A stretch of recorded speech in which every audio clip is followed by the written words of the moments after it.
बच्चों की जिद ये एक ऐसा लफ्ज़ है जो अक्सर वालिदैन और टीचर्स के लिए रोज़ का एक चैलेंज बन जाता है। कभी किसी खिलौने के लिए जिद तो कभी खाना ना खाने पर। आखिर ये जिद आती कहाँ से है? और सबसे बड़ा सवाल यही जहन में आता है कि आखिर बच्चे जिद करते ही क्यों हैं? क्या ये सिर्फ बात ना मानने का कोई तरीका है या फिर इसके पीछे कोई गहरी वजह छुपी हुई है? चलें आज इस सवाल की तह तक पहुंचने की कोशिश करते हैं। तो सबसे पहली और सबसे अहम बात जो समझने की है वो ये कि जिद कोई खराबी नहीं है। जी हाँ, ये कोई खामी नहीं है, बल्कि ये बच्चे की शख्सियत के बनने का एक बहुत ही ज़रूरी और कुदरती हिस्सा है। असल में जब कोई बच्चा जिद करता है ना, तो वो एक तरह से ये कह रहा होता है, मैं भी हूँ, मेरी भी एक पहचान है। ये उसका अपनी इनफरादियत को, अपनी पसंद और नापसंद को जाहिर करने का पहला कदम होता है, भले ही थोड़ा सा अनाड़ीपन वाला हो। तो अच्छा, अगर ये सिर्फ पहचान बनाने का अमल है तो फिर उसके पीछे क्या क्या मुहर्रिकात होते हैं? चलें बच्चे के नज़रिए से इन 5 बड़ी वजूहात को समझते हैं कि आखिर चल क्या रहा होता है। पहली वजह बहुत सादा और बहुत इंसानी है, और वो है तवज्जो। जरा सोचें, जब एक बच्चे को लगता है कि उस पर कोई ध्यान नहीं दे रहा, तो जिद एक ऐसा बटन है जिसे दबाते ही सबकी तवज्जो फौरन उस पर आ जाती है। दूसरी वजह है आज़ादी की तलाश, ख़ास तौर पर 2 से 6 साल की उम्र के बीच में। ये वो मैं खुद करूँगा वाला दौर होता है ना। वो बस ये देखना चाहते हैं कि उनकी अपनी मर्जी कहाँ तक चलती है, उनकी हदें क्या हैं। कभी कभी तो जवाब इतना सीधा होता है कि हम उस पर ध्यान ही नहीं देते। क्या बच्चा थका हुआ है या शायद भूखा है? एक बेआराम बच्चा अक्सर एक जिद्दी बच्चा बन जाता है। इसकी जिद दरअसल उसकी तकलीफ की ही एक आवाज़ होती है। चौथी वजह थोड़ी गहरी है। देखें, बच्चों के पास बड़े लोगों जैसे अल्फाज नहीं होते कि वो ये बता सकें कि उन्हें गुस्सा आ रहा है या वो मायूस हैं।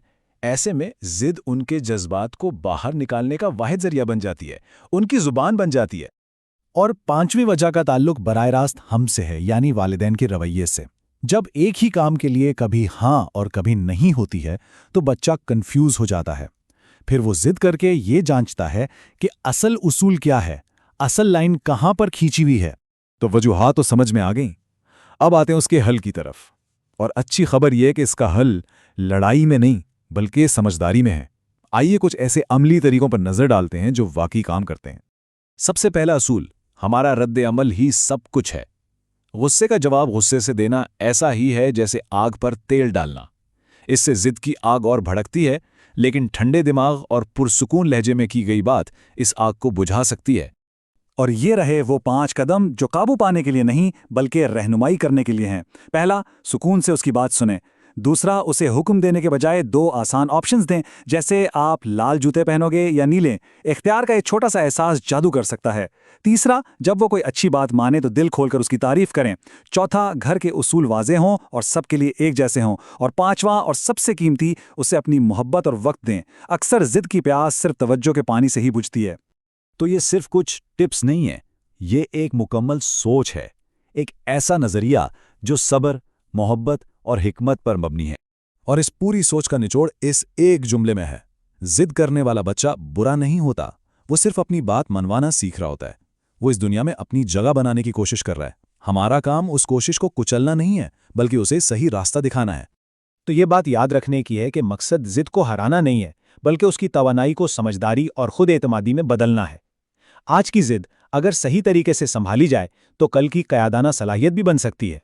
तो अगली बार जब जिद का कोई लम्हा आए तो एक पल के लिए रुक कर सोचें, इस लम्हे को ताकत की जंग बनाने के बजाय समझबूझ का एक पल कैसे बनाया जा सकता है।